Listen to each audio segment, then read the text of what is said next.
Mike Moulamba,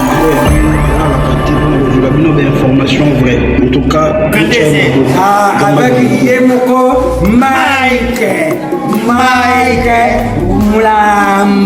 Moulamba, Mukanswa mutekati batu wa dibendi.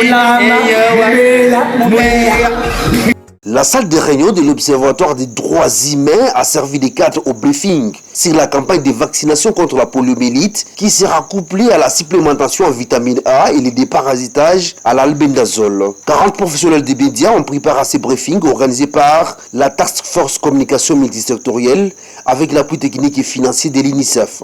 Dans son exposé, M. Henri Chiboui Bassoaba Bintou, coordonnateur provincial de la Task Force Communication Multisectorielle, Kassai, a invité les hommes des médias à communiquer positivement sur la vaccination dans leurs interventions à la radio comme à la télévision. La campagne aura lieu du 13 au 15 juin 2024 dans des zones de santé de la province de Kassai. Elle cible tous les enfants de 0 à 5 à 9 mois pour recevoir les 2 gouttes de vaccin et ceux de 6 à 5 à 9 mois recevront en plus la vitamine A et l'albendazole. La stratégie sera des porte-à-porte.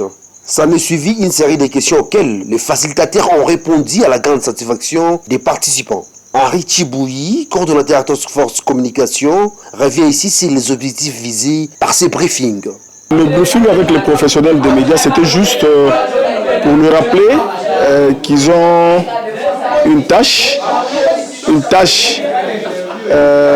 pour aider la communauté à avoir l'information sur la vaccination des enfants. On les a briefés sur la cible, la stratégie et la date pour dire que la cible c'est tous les enfants de 0 à 59 mois. Ils vont bénéficier leurs 2 gouttes de vaccin qui représentent une dose et aussi c'est couplé avec la supplémentation en vitamine A et le déparasitage à albendazole.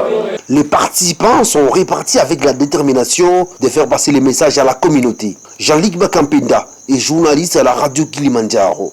C'est très important parce que ça aussi permet à ce que chaque journaliste soit outillé, que ça lui permet aussi dans ses émissions, dans ses interventions, dans sa plume, dans ses articles, qu'il puisse non seulement informer, mais aussi sensibiliser les parents de comprendre l'importance de la vaccination, l'importance d'accepter humblement que les enfants soient vaccinés, mais ce qui arrive lorsque les enfants ne sont pas vaccinés. Voilà pourquoi je trouve que c'est très important. Vacciner, c'est aimer. Vacciner, c'est protéger.